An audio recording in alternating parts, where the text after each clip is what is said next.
Peter Attia, he says there are 4 pillars of anti-aging. Strength training. Number 2 is sleep. Number 3 is eating less food or going periods of time without food. And he talks about intermittent fasting in there. And then number 4, he talks about having a spiritual life, whatever that looks like for people.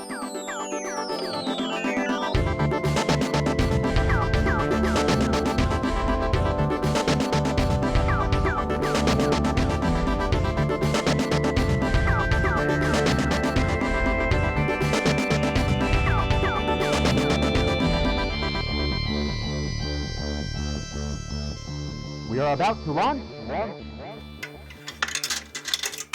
What's up, everybody? Truth, not trends. Truth, not trends. I asked it as a question. Truth, not trends. TNT Strength people, what's going on? It's Liam Bauer and Jesse Schmidt in the studio. In the house. My name is Jesse Schmidt, and I've been a strength coach for 2,058 days. Fatality. My name is Liam Bauer, and I have been a strength coach for 35 years and counting. Flawless victory. And this is the podcast where we help you maximize your strength as safely And efficient as possible. Today, we're bringing you a blast from the TNT past. Right. He was on episode number 3. If you can imagine, if you can even find it back in the catalog. Back in, I don't know what that was, 2017, 2018? Yeah, it's going back a ways. It's going to probably be episode number 130 something. I don't know, up there. Something like that. We brought him back. We reeled him in all the way from Illinois. His Coach name is Steve McKinney. Steve McKinney, The one and only. from Fitness and More and Head Nod BJJ. Steve is an amazing guy. He is a longtime high intensity training coach. 31 years. Yeah. He's a year older than me. Holy crap. Is anybody that old? And he was a bodybuilder, a competitive bodybuilder. He was a high intensity training guy, an enthusiast. He ran his own business, still running his own business. It's grown tremendously. He's also a black belt in Brazilian Jiu-Jitsu, and his son and he have a Brazilian Jiu-Jitsu school. And he's a pastor to boot. He's a multifaceted guy. We brought him on years ago to have a discussion about his 3 W's approach to training, which is weightlifting, walking, and watching what you eat. Super simple system. Today, we dove into a little bit of stuff about anti-aging. We got into a little bit of this and that, his own personal changes to his nutritional journey. Lots of fascinating stuff, a little backstory on his life history. But before we get into that, we're going to get into a couple of our podcast sponsors like Low Cal Foods Cali. Check them out. If you're not already eating them, Low Cal Foods Cali helps you feed your inner athlete. my inner athlete is well fed. And Thanks to Low Cal. they're now offering family portions. So you don't even have to do the individual meals anymore, even though you can and should, because they help you stay on track when your busy life gets crazy. Or if you just finished your contest, you could just order a family meal for yourself. There you go. There you go. Dale Benson. So Low Cal makes Coming off the contest. prepackaged foods that you can select either from their pre-made recipes, or you can customize your own, and they're going to send them to you in individual meal containers. All you got to do is pop them in the microwave, eat them. They're delicious, nutritious, and they help you stay on track with your goals. If you're going to order from Low Cal Foods, make sure to use the discount code TNT Strength 5 to get 5% off your next order. And while you're at it, go check out the Harambe system, which is the coolest home band-based strength training system on the planet. We love it. We use it here in the studio every day. We're big fans of the Harambe system. Made in the USA, developed and designed by our friend Khalid Borbea, a.k.a. Boom Robbie. Khalid is also a brilliant math guy, but he wanted to know, what am I going to do solving some problems to work out in the home? He slowly created this incredible system that has this patent-pended sling system, stainless steel, using these very, very high tensile strength climbing ropes. You're gonna gotta see it. Go to the website, harambesystem.com. It's got stainless steel, high molecular weight plastic. You can basically reproduce any barbell exercise you can possibly imagine in the safety of your own home. The thing is small, it's compact. You can take it with you. You can train anywhere. You could put it under your bed. It has a bag. You can carry it in. It's getting better all the time. He keeps on innovating. It's an awesome thing. I'm a big fan of Khalid and the Harambe system. And when you go to the Harambe system website, you can get 15% off all the swag they have if you just enter the code TNT. And without further ado, please enjoy this interview with Steve McKinney. Boom.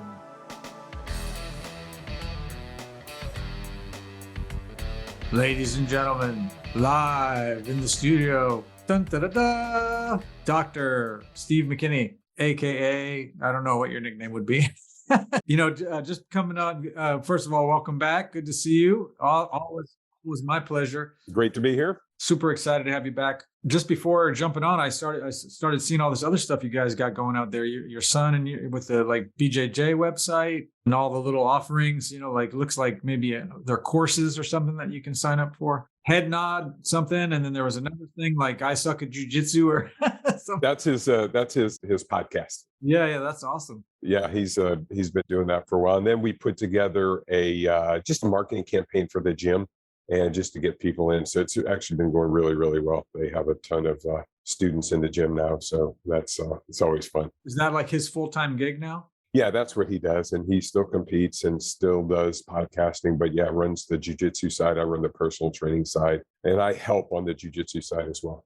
Sure. You guys got your gold medals up there. You can, Got all the stuff. There's some back there. There's actually, I may have one or two. Most of mine are, I did a few of the Pan Ams. I got a few silvers. I think I got a silver at purple belt and a silver at blue belt in the Pan. So yeah, that's awesome, man. Super cool. So tell us, what are we here to talk about today? So yeah, I just thought maybe let's go back even a little farther because we haven't had you on for more than 100 episodes. So yeah, Steve, can you reintroduce yourself to our audience and tell them who we're talking with today?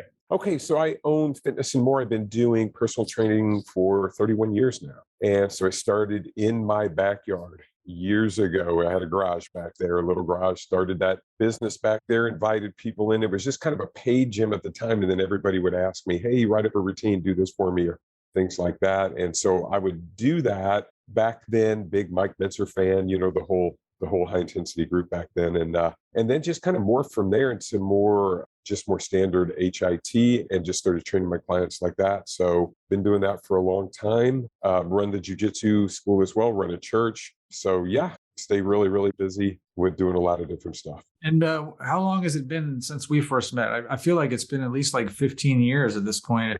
If not longer. Yeah, it's been a long time. It is. We met on the internet. You were a moderator on one of the sites there. And the big MMA TV forum. That was it. So yeah, that's where we met and just connected there and just been moving forward ever since. And I still, love the training clients and the whole 9 yards that goes along with that. Still really stay on top of the latest stuff that's out there and, continue to keep myself in shape as well. Yeah. And how old are you now? 61. 61. I'll be 62 in February, man. How does that happen, right? I'm insulted when I get that AARP stuff in the mail. I'm personally insulted by that. My roommate, as she likes to be referred to, encourages me frequently to become an AARP member. She's thrilled that I get to take advantage of the senior discount every time we go to a restaurant. Yeah. For me, I'm like, no, I will not do that. I just won't do it. So I'd rather pay more. That's funny. So I know when you were doing the stuff, I don't know if it's the same now, but I know back in the day you were doing, sometimes, 30 sessions a day, 40 sessions a day. I mean, one of the things that sets you apart of many things is that you not only do you focus on kind of classic high intensity training and how it's delivered, but I mean, your workouts are so efficient that I know that most of them are more like 15 minutes, right? If you look at a lot of the HIT guys, and I do follow them, if you look at some of Darden's recent stuff, 15 minutes is not locked in stone. Sure.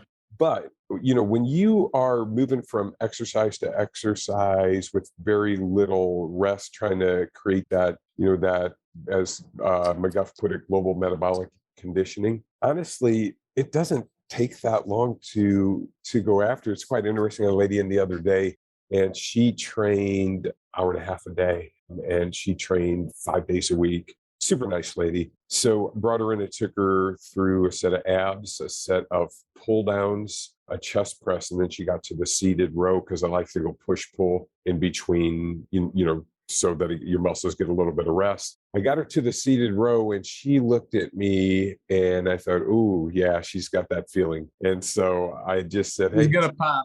yeah, exactly. And I said, are you okay? And she goes, this is super weird to me. She goes, I'm 4 or 5 minutes into this workout and I've never felt like this before. And so I actually stopped the workout and then gave her a break and then just did a couple of leg exercises and that was it. I didn't do any more.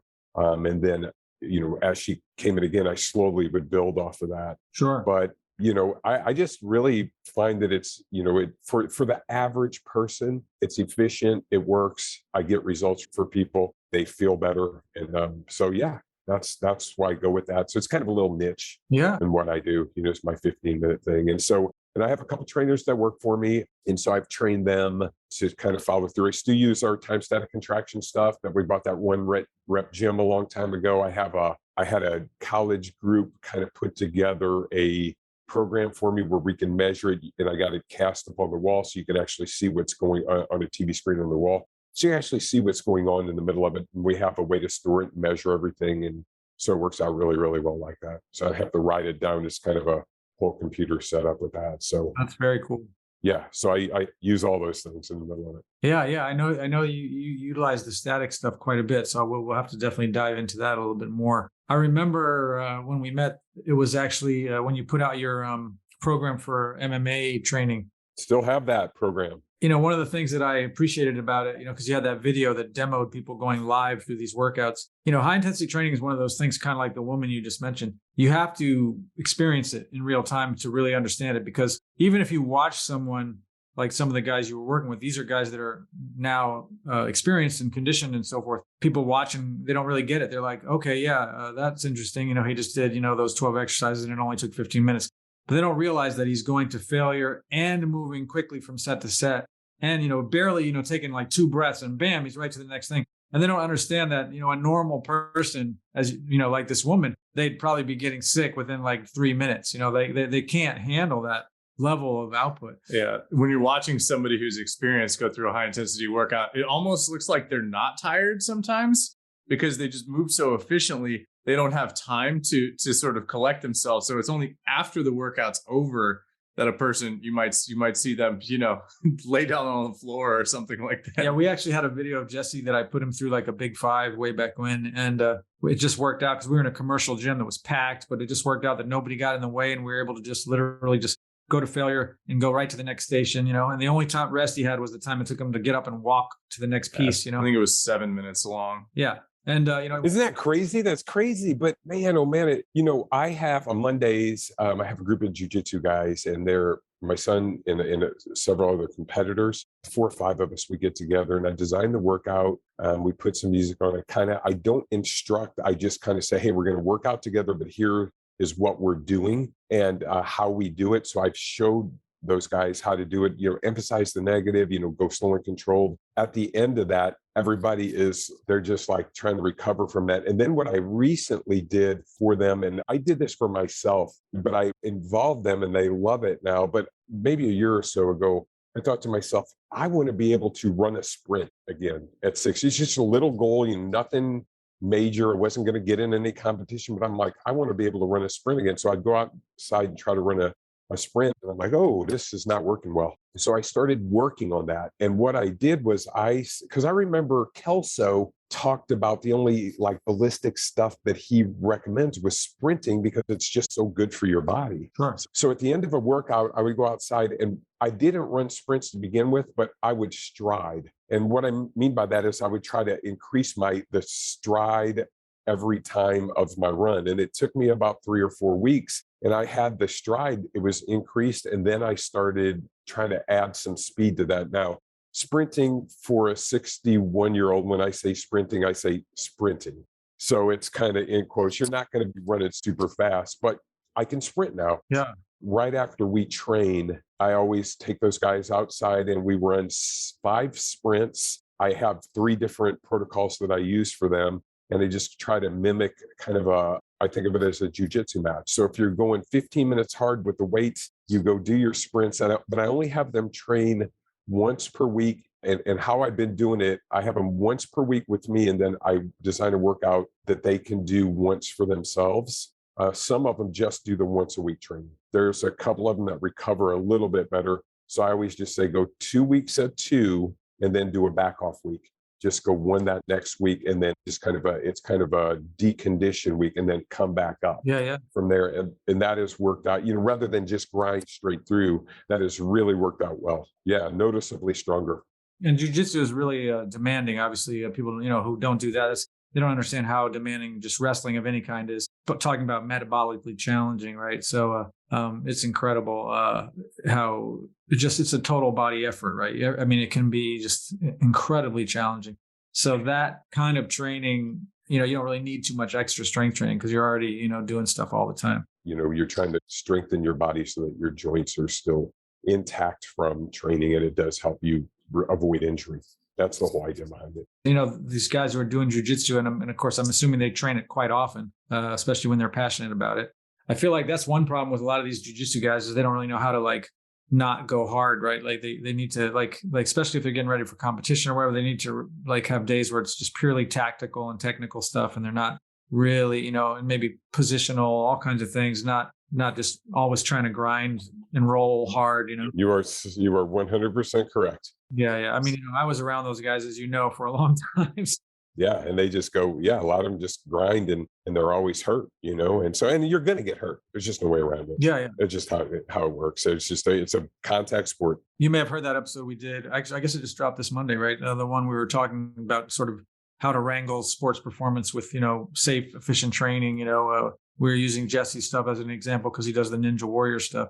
Oh, nice. Which obviously is, also not the safest thing in the world necessarily. Another example of how, a lot of times the strength training as an athlete, right? You're looking at injury prevention, career longevity, all that kind of stuff. It's not really about how big can you get or, it's like you said, protecting your joints. There's all kinds of other things going on. Now, do you use the static protocols with the jiu-jitsu guys?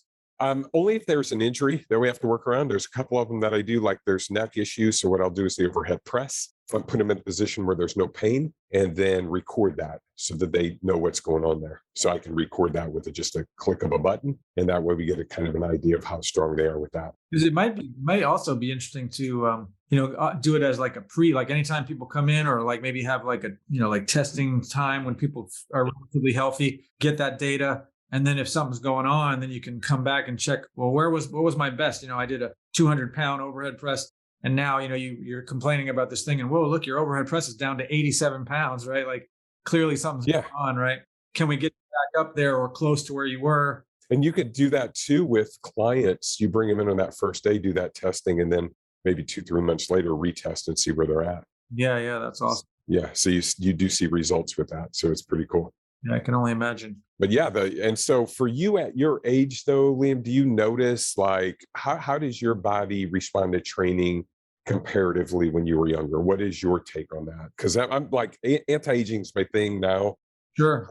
What do we look like? What can we do for anti-aging? I think I'm training better in some ways, just, as far as how much effort I put in, thought about it. I think I actually work harder in some ways, but definitely not as much. And I don't push the conditioning stuff as much as I used to. The interval training was sort of like what I was known for, especially back in those, when I was with the MMA stuff. So I was doing a lot of it, and I think my metabolic conditioning was much higher than it is now. But I really mostly don't blame it on age as much as just neglecting that facet of my training. I haven't had my blood work done, so I'm curious to see, where my levels are, for hormone stuff and things like that. It'd be interesting. Sure. Because I do feel like for the most part, I have things pretty dialed in as far as sleep and the training and so forth. It's funny about the sprinting, 10 years ago, because I just turned 60 in August. 10 years ago, I ran like a 700 meters. Nice. Yeah. I used to sprint a lot, but I haven't done it in years. I started to have some problems with some patellar tendonitis and stuff. And I would like to get back to it as well. Cause I played soccer and,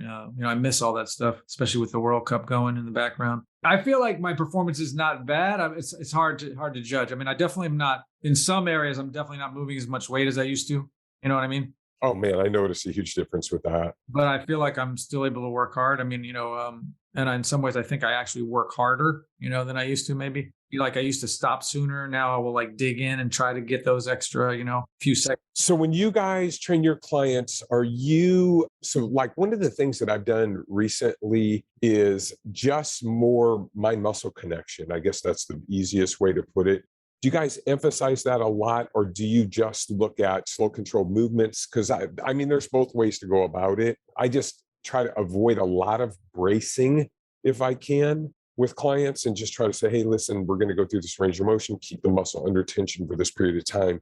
And then I want you to connect your mind to the muscle, really intentionally feel that muscle, make the muscle contract on purpose, and shoot right for muscular failure. And I've been doing that with my own training a bit more, just kind of save my joints as well. So do you guys do that? Or are you just more at this point, where are you with that? Yeah, I think in the beginning, not so much. I mean, we obviously want them to go slow, safe. With me, we all have a base that we're operating from here at TNT, but we still have our own micro interpretations off of that base, right? As far as how we apply it, Jesse versus myself versus Coach Taylor, right? But like for me, especially with beginners, I'm kind of making sure they're moving slowly and safely. And they're, I let them almost show me where they are mentally, like with volitional fatigue, I do know, yes.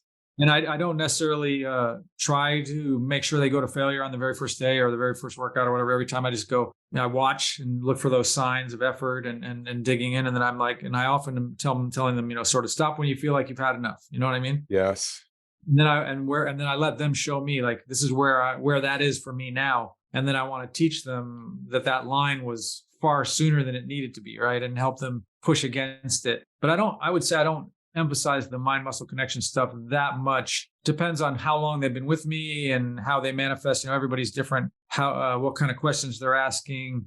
You know what I mean? I do. Yeah. No, I and it is a bit esoteric when you think about it. It's a little bit different, and trying to teach that is kind of difficult, But yeah, I've been playing with that a little bit. Only once again, for me, as I have aged and I still train jujitsu a few days a week, I just noticed that like I'm way more efficient in it, but 100% now it's hard to recover from. You get a young guy who's rolling with some guys 28, 29, I'm like, oh man, it's challenging here. I mean, it's you feel it in your body. So I'm a lot of times in the middle of defensive jujitsu as I'm going. That's kind of where my jujitsu has went from there. But but once again, I just go back to the joint safety in the middle of it. Oh, I had a question for you guys. How do you guys like the leg blaster, the Zane leg blaster? We love it. I love it. Awesome.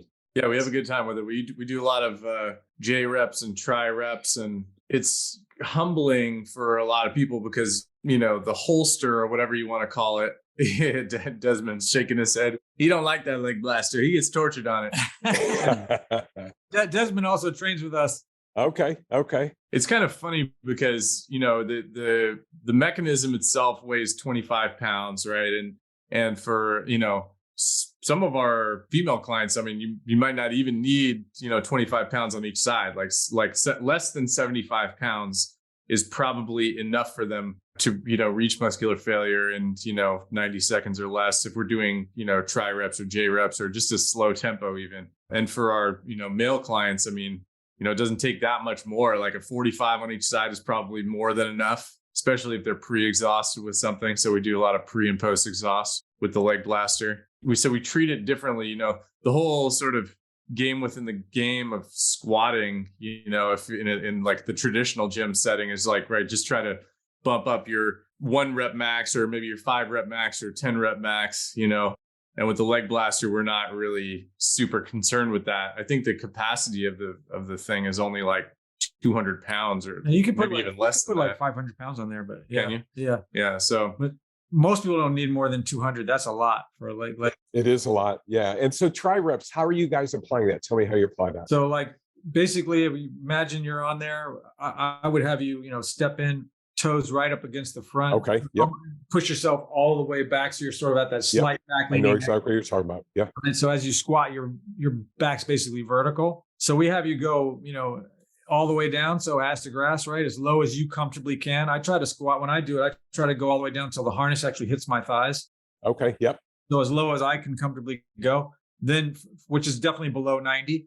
And then you're going to come up to 90 exactly. And then we stop you there and make you hold it at 90 for 5 seconds. Then you do 3 little pulses just below and above 90, and then all the way to the top. That would be considered 1 rep, right? Okay.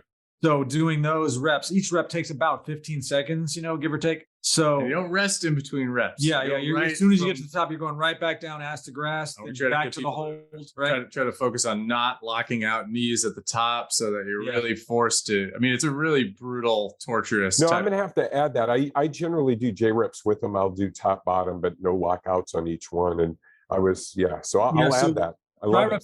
Tri-reps is another variation from Brian Johnston, right? What I like about it is, most people, they're going to be lucky if they can get about 4 of them, right? 4 reps. Okay. So that's about 60 seconds, right? Maybe they can get 5, and it's more like maybe I just underestimated the weight a little bit that they can do more, right? But it doesn't take long for people to be tapping out on that. I love it. That's awesome. Obviously, as you know, you can do single leg stuff, and one at a time. Lunges, you can lunge with it. Yeah, it's very versatile. It's also just, I think it's better from sort of like a mental, emotional safety standpoint too, because, it's not as technical as a barbell back squat or other types of squats, right? You get to actually hold your hands on the bar in front of you. So people tend to feel a little bit more kind of stable and secure. Yes. There aren't a lot of people who don't use it. We have almost all of our clients use it. So it's versatile in that sense too. Yeah. I mean, we were just talking about this morning because I was saying, I can teach someone how to use the leg buster in like 2 minutes, right? Where Jesse, we were saying, it might take you a month to teach someone how to do a barbell squat really effectively. So true, man. We like to, as Jesse mentioned, like to cycle it in as part of like a bigger, like giant set almost, so you might do like a leg extension, leg curl, leg press, leg blaster, again, I do that very same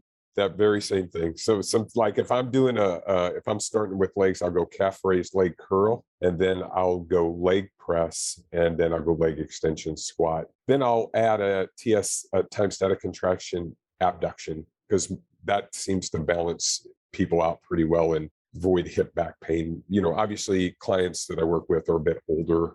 Not all of them. I have younger, but that's my general clientele. Probably you guys are the same way. Yeah, we have some guys. We actually just got a new guy who's 89, who's awesome. Yeah, he's only a couple sessions in, but he seems to be enjoying himself. The other thing that we actually do calf raises on the leg buster too. Like we put one of those old, Reebok steps in there, and Yep. Yeah, just jump up on there. So we were talking about the anti-aging thing. So I'll give you my thoughts on that real quick, because we were kind of going to go in that direction.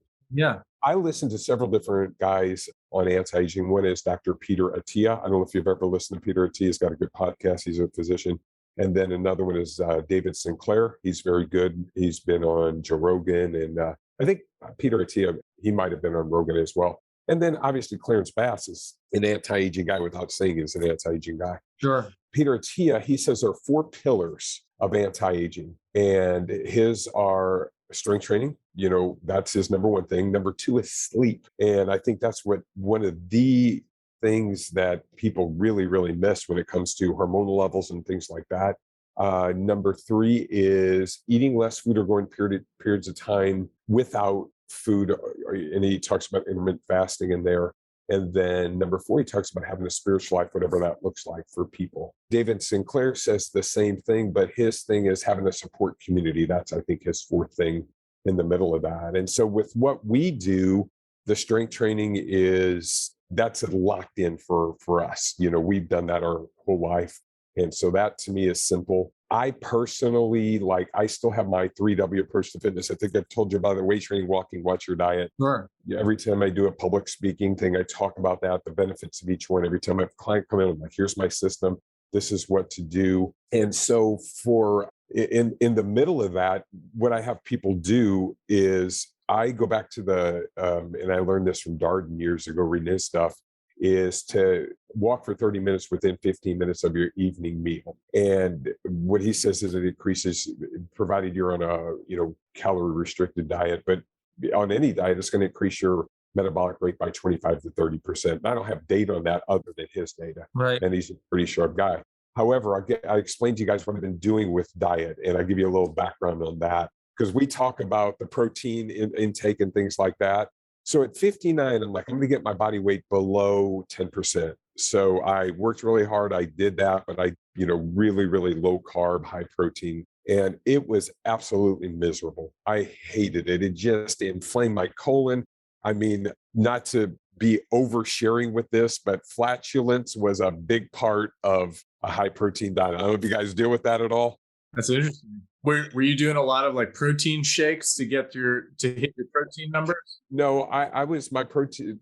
I would have maybe one a day, but it was more, just a lot of chicken, fish, even some beef in the middle of that. But my body didn't do well with that. I mean, I got the result I was after, but as far as like physique level, and at 59, honestly, I don't have a lot of muscle. Like I'm just not a big guy. I weigh 165 now, 168, right in there. And training jujitsu does not add muscle; it kind of takes muscle away. That just kind of that aerobic activity. You're not going to, does that make sense? You understand it kind of breaks muscle down. Sure. It's interesting about the gas, because I've actually had I typically eat a high protein, probably like moderate fat, very low carbohydrate diet. And that's what feels best for me. And the like gassiness is something I've talked about on our podcast previously, that, when I was younger and I wasn't focused on my diet, I was just a very gassy person. And probably my diet was, higher in processed foods and carbohydrates, but wheat especially, I've noticed has a terrible effect for me.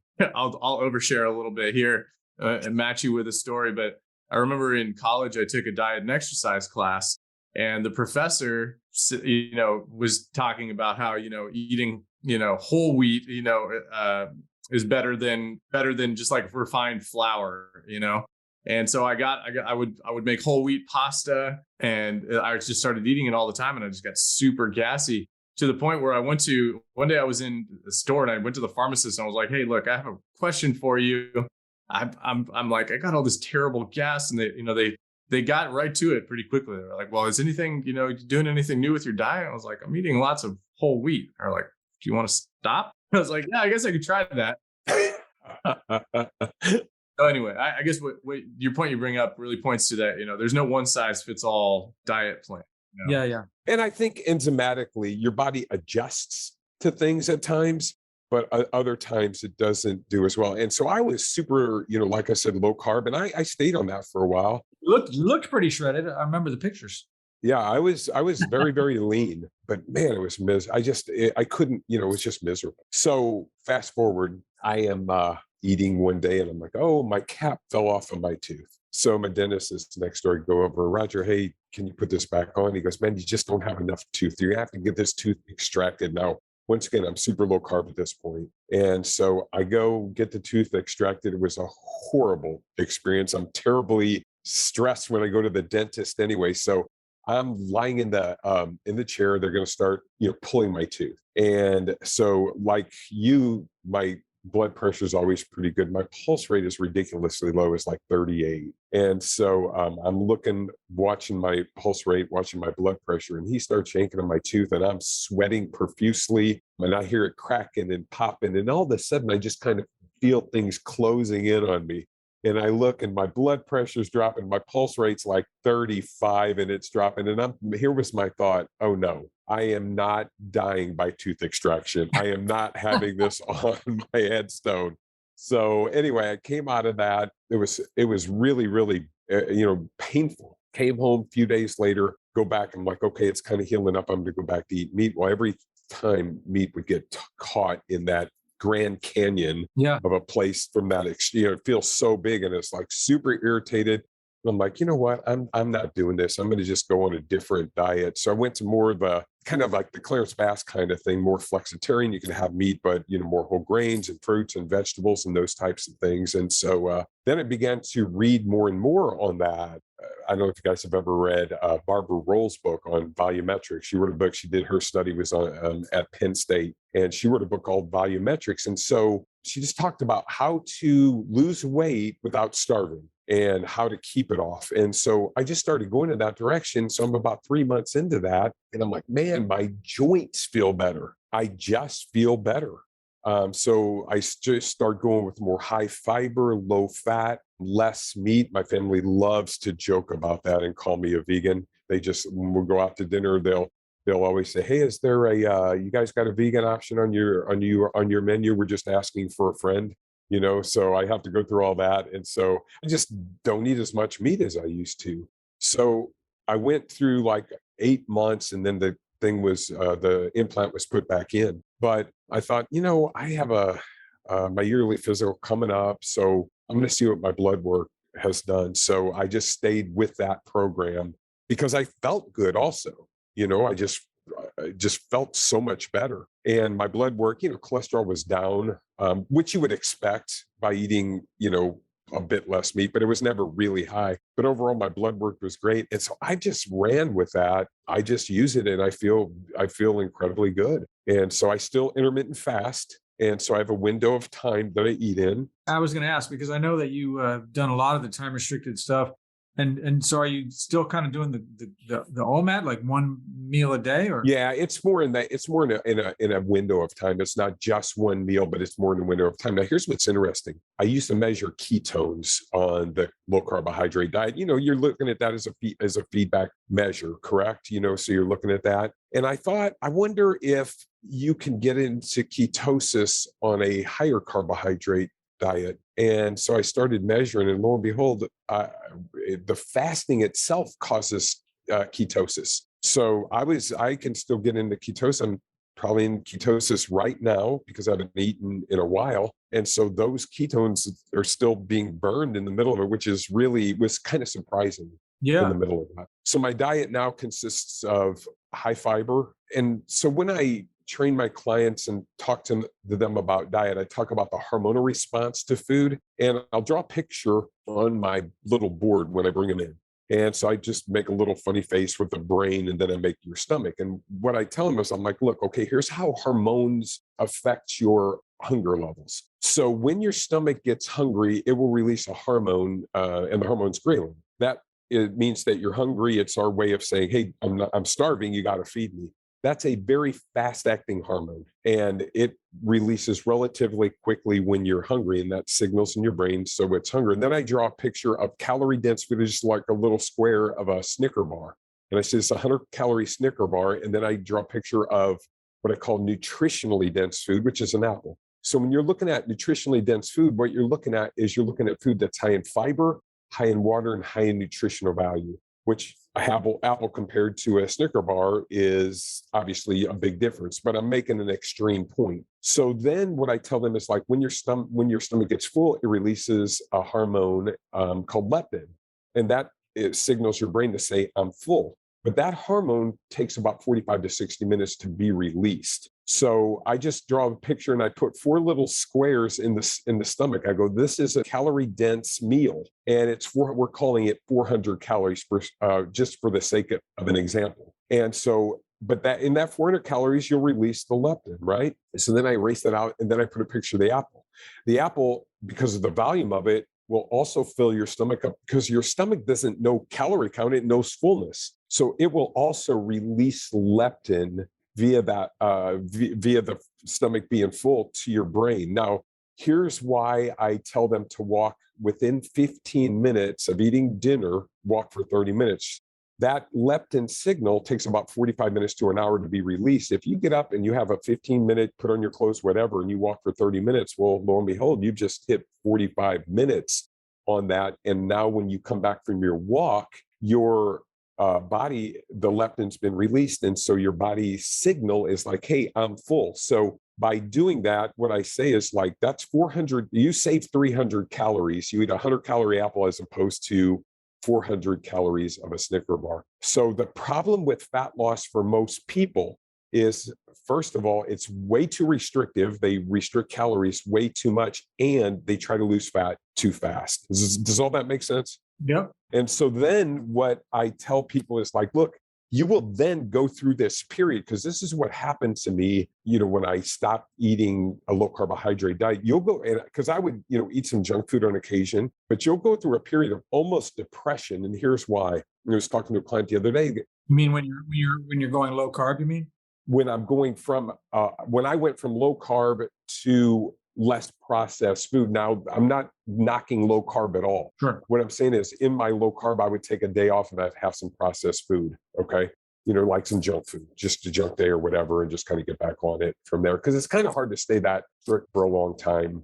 At least for me, it was.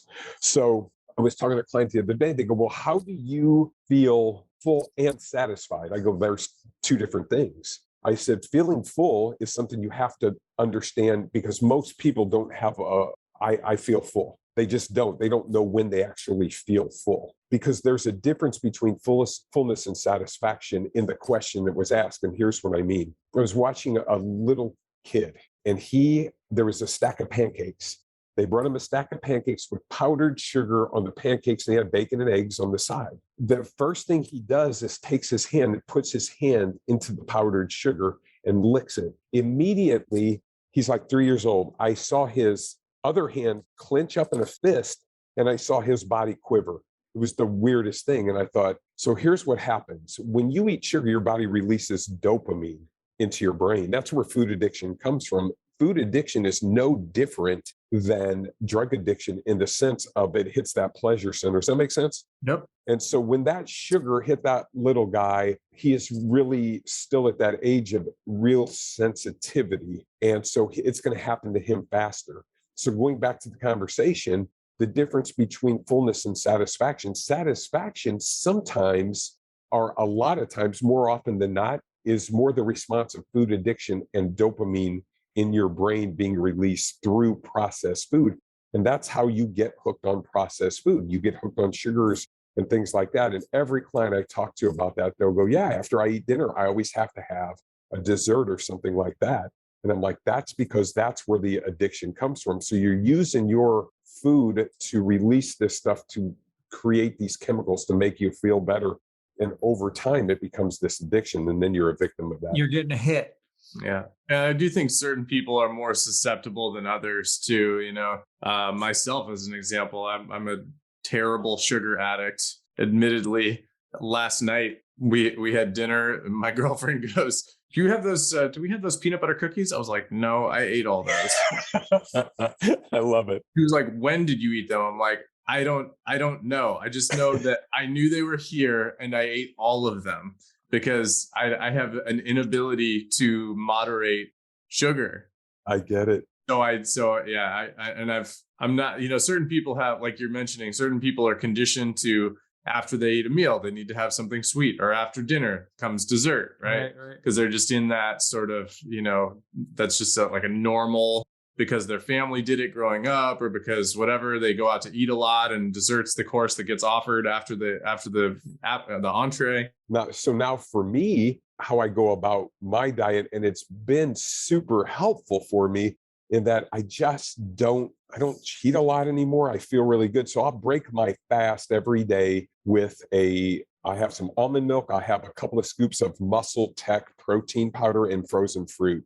And it tastes like it's like a milkshake. And then a little while later, I'll generally have a high fiber meal, maybe brown rice with vegetables, beans, super large. I eat very large meals, but they're low in calories. And then if I want something later, I'll have like low calorie popcorn, maybe some fruit, something like that. So it sounds like you are really minimizing the meat. Are you not taking any fish, eggs? Man, I hate to admit this, but I had tuna for the first time in 3 months. I can't even, honestly, that's probably I don't even know how long. My wife made some tuna because she does I just don't eat a lot of meat. I honestly don't like it. I just don't like it anymore. I don't have a taste for it. And it just, even having that tuna though, I noticed that flatulence once again. It's interesting. Yeah. Cause like Jesse was saying, for me, like my body thrives on the low carb stuff. Like I just always feel the best when I minimize the carbs. And during the pandemic, we went pure carnivore. Just I remember for at least a month. Just kind of as an experiment, partially. But I was eating definitely what would be considered a ketogenic diet. I have in the past measured ketones and done all those things and experimented with that. But I didn't measure. But I have many days where I was literally getting 4 grams of carbs for the whole day. You know what I mean? Like ridiculous, 70% fat. And I actually did the same thing. It's funny, again, like you said, we were like the same guy on so many levels. But last year at 59, I wanted to get my body fat under 10%, and I made it down to 7%, and which was lower than I was shooting for 10, and I got down to 7. But I was eating probably 60, 70% fat, so totally different than you. And a lot of protein, but also was definitely doing this time restricted thing, doing kind of the 16-8 though, kind of classic, that you hear so many people use. I would eat from basically about 12 o'clock, 1 o'clock. I would start my window and stop no later than 8 p.m. And then I wouldn't eat from 8 p.m. until like 12, 1 o'clock the next day. But you felt great, didn't you? I felt fantastic. And one thing that was definitely different as being an older guy that I found was I can remember when I was, doing sort of my own version of bodybuilding stuff, I could get lean eating close to 3,000 calories a day. I could get my body fat, down 10%, whatever. Not single digits necessarily, but definitely maintain a lean physique, close to 3,000 calories a day, 2,800. But now, 59 years old, I had to keep my calories around 1,700 calories a day. Isn't that crazy? I feel you, man. I couldn't drop my body fat down if I didn't keep my calories consistently around that level. And right now, I came full circle, right? I hit 60 and I thought maybe I'll do it again, but I struggled this year to kind of keep the calories as low. And I didn't hit the numbers, I just wasn't I track every day, and, I'd do pretty good. And then I'd have some little, veer off the road. And sometimes, as it doesn't take much to like add another 400 or 500 calories in, and all of a sudden, bam, I'm like outside my numbers, and the body fat's just not going down, Hey, what are those guys doing here? Whenever I feel like I'm stalling out on my bench press, I know I need a new strength curve. Whether you're stalling out on the road or stalling out in the gym, you need something with great engineering. That's right. And So I look want for the pendulum. pendulum. Pendulum. Not just your average strength machines. No, they have smooth strength curves. Amazing rigidity. And did we mention the engineering's fantastic? That's right. Not to mention, they come in cool colors. Like red. And silver. Well, that was kind of weird. What was that all about? Back to the interview. When you were talking about that, you mentioned the authors and the 4 components, and one of those things is some version of spirituality or whatever you want to call it. And we know for you, you're a pastor, and it's something you don't necessarily talk about all the time. But I know it's who you are. It's part of your life for many years. And how do you address that with clients? It's not something it's not a conversation I have a lot. I've never thought about it, honestly, because I'm so just focused on my little lane of strength. And I do talk nutrition with people, but how would you address that with people? Because obviously, there's going to be so many different mindsets and philosophies. So, I know you're not the type of person who would like push any sort of specific. Yeah, I'm super careful of it, but I'll talk to people directly with it and just tell them, hey, listen, here's me. This is what I do. My typical day. I'm a pastor. I'm a Christian guy. I just did a funeral on Saturday, and it was a client of mine from years ago. I really loved the guy, but he was super overweight and died before his time because of that. So are you guys okay with me just giving you my background story? Yeah. Okay. All right. So I give you my background story. So I grew up in church. I went to Catholic church, and it was just, like a lot of people think church is just go to church to be a better person, that kind of thing. Okay. And that's simply not what Christianity is. But so I would go to church, but it didn't have a real bearing on my life. Christmas morning, 1988, my mom wakes up and she says, hey, I don't feel well and my arm hurts. And so she had went through a bout of cancer. So I'm taking her across the McKinney Bridge over to her doctor in St. Louis. Very late at night, but they said, go to the emergency room there. We get across the McKinney Bridge and she looks at me and she says, she just looks at me, and I was so bizarre, but she says, hey, I want you to serve Jesus and tell your brother to serve Jesus. And then she died in my arms at that moment. And so that's, that. And so for me, I walk out of that, I start going back to church, but none of that really took for me. And so what happened, I remember a very distinct moment in time where my life was just kind of falling apart. I'm trying to deal with this grief. I'm just trying to go through all this stuff, and just got on my knees. And I remember exactly where I was in this room, in this room. And I remember the color of the carpet. And I just said, Jesus, listen, I have heard a lot about you, but I don't even know if you're real. If you are, would you show me? And so that was my prayer. I guess you might call it a rock bottom moment. I'm not really sure, but nothing changed at that moment.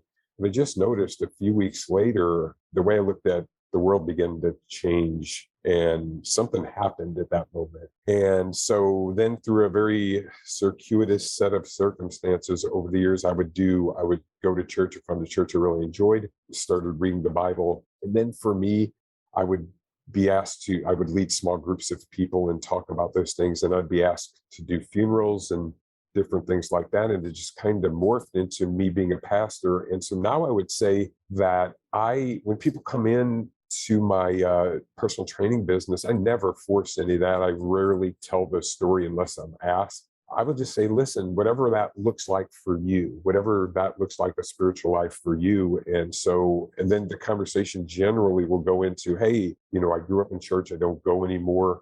And then I gently just say, if I run a church, if you want to come, you're more than welcome to do so. So there's a connection in the middle of that. You look at it like, in what does all that, I know that sounds pretty bizarre. I know it does. No, but I guess my bigger, I mean, it's just that's parts of that story I had no idea. And, I'm sure Jesse's sitting here having some interesting thoughts because he said there's some interesting coincidences or shared experiences that you guys could talk about now or another time. How old were you when that happened with your mom? 29, Christmas, 28, 20, somewhere around there. Christmas morning, 1980. And how old was your mom? Both parents died at 49. Wow. Yeah. So, yeah. Yeah. So let's see. So 2 things about that. Number one, I mean, at the Resistance Exercise Conference in 2021 in Vegas, I gave a talk about, really it was about connection, just like connecting with your clients. But one of the things I said that can lead to connection is having a mindfulness practice. And I said that mindfulness looks like different things to different people. It could be prayer for some people. It could be meditation. And then I said, if you don't do any of those things, just walk outside because, there's even research about like just being in nature, right? And if you're sitting in an office all day, then nature could just be the parking lot, so, that can have a measurable effect on your mental health. But the other, the whole reason I got into fitness was I lost my mom. I was 27 when she passed away. She was a little older. She was 61. She didn't die in my arms, but I was right there. She was going downhill, and it was quickly too. It was unexpected, and those events really shape us. No question about it, man. And it just reminds you of your own mortality. And so for me, it's like that's just how I live. I mean, I wake up every morning, I have a little app on my phone. I start with that app, and it's kind of a guided prayer app. It's called the 1 Minute Pause. It works perfectly. I have my Bible time. I do my sermons, and I get to work and do my fitness stuff. And so it's all interconnected for me.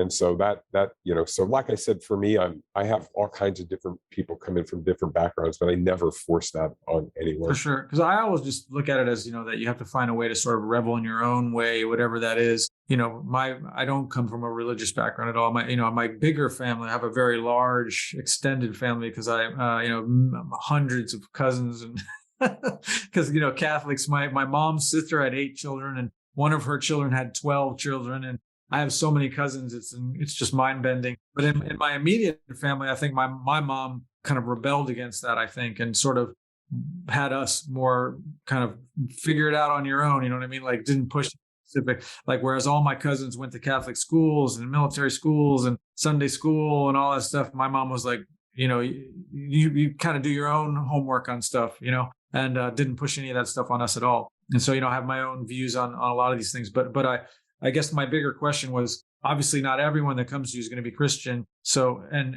again, you're not the kind of person who's trying to convert people. So, do you just address with them their own version of what that may be, right? Yeah. And for some people, might be atheists, and I'm good with that. You know what I'm saying? I'm like, hey, listen, let's make this fit you. And sometimes the conversation just doesn't even come up with the spiritual aspect of it.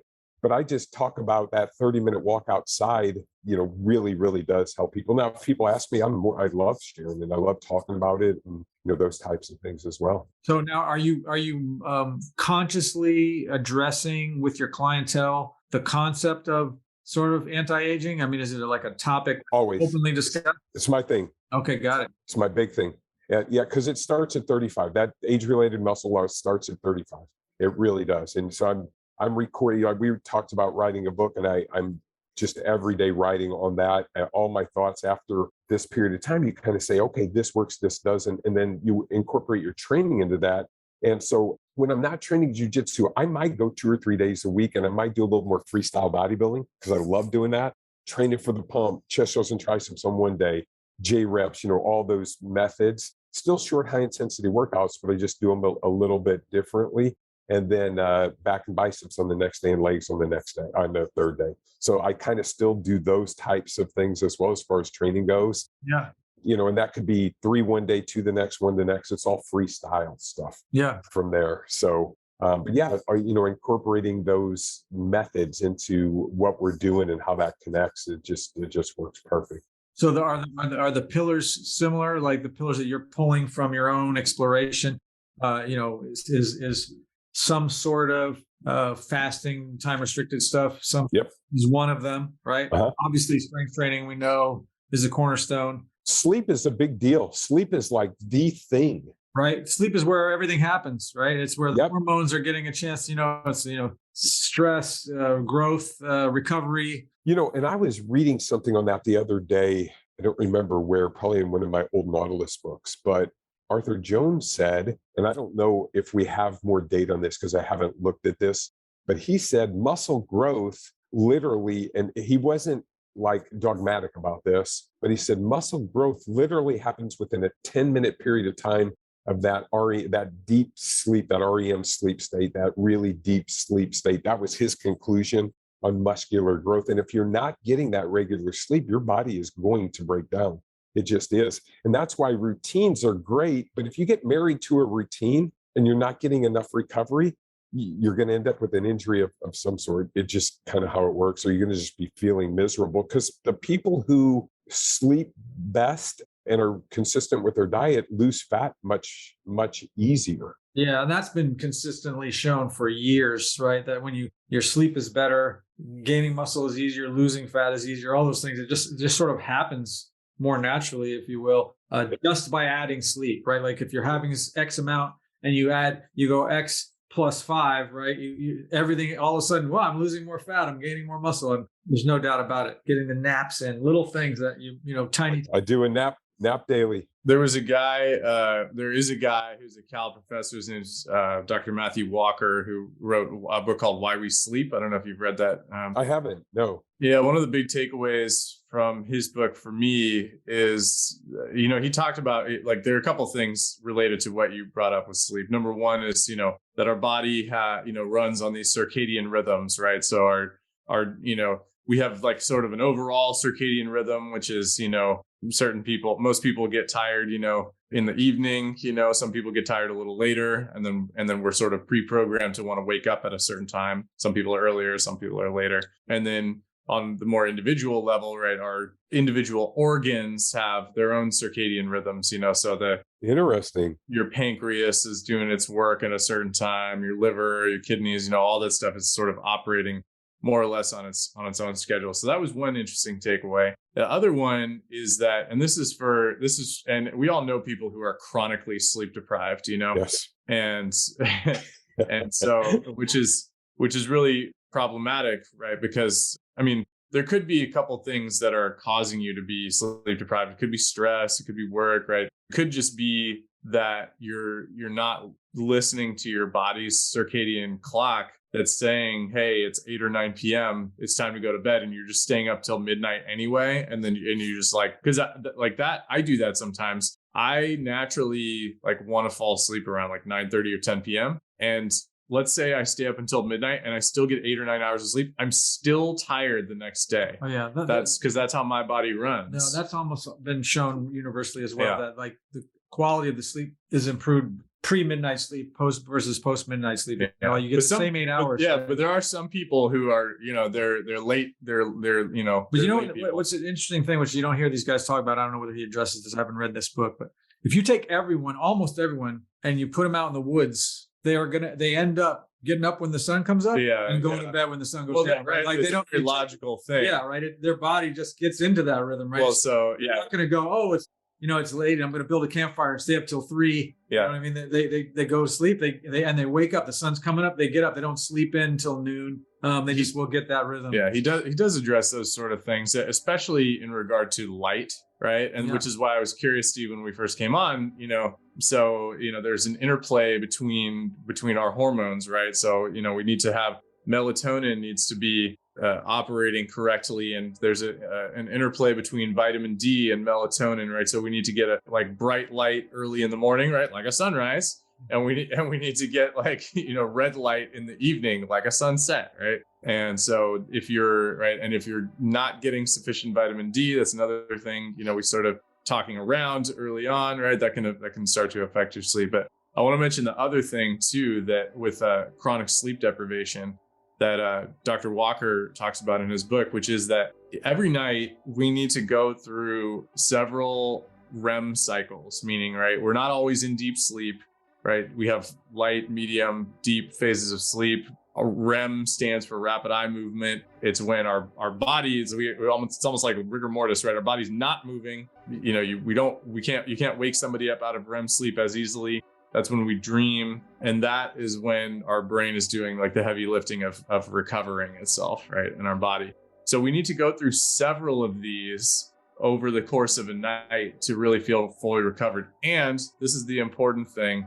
The last REM cycle is the most important REM cycle. So this is why people who are becoming chronically sleep deprived struggle so much, is because let's say, right, you get 6 hours of sleep a night consistently, right?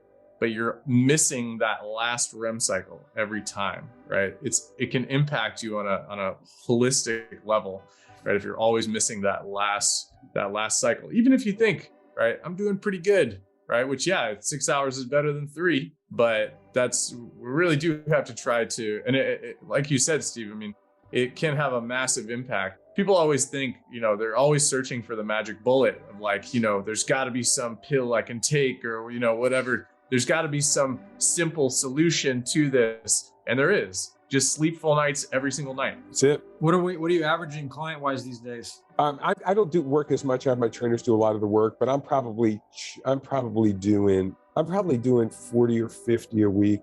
That's still a lot compared for most people, right? Yeah. Yeah, I mean, and again, because you used to do that daily almost, right? Yeah, I used to have them from morning to night. So when I was young. So for you, it doesn't seem like much. Yeah, but I do enjoy it, and I love the interaction. Pretty much an introverted person, and that's why I think the one-on-one works well for me, because I don't have too many people stimulate. There's overstimulating my brain. I walked into the gym the other night. Our jiu-jitsu gym is packed, and I walked in and was like, holy cow! I was talking to my son. I go, this is too much for my mind. It blows me away. So I just noticed that in the middle of it. And just brief overview of what your book is going to be about. It's going to just be about my 3W. It's what I learned when after I thought I knew everything, basically. So there's the title right there.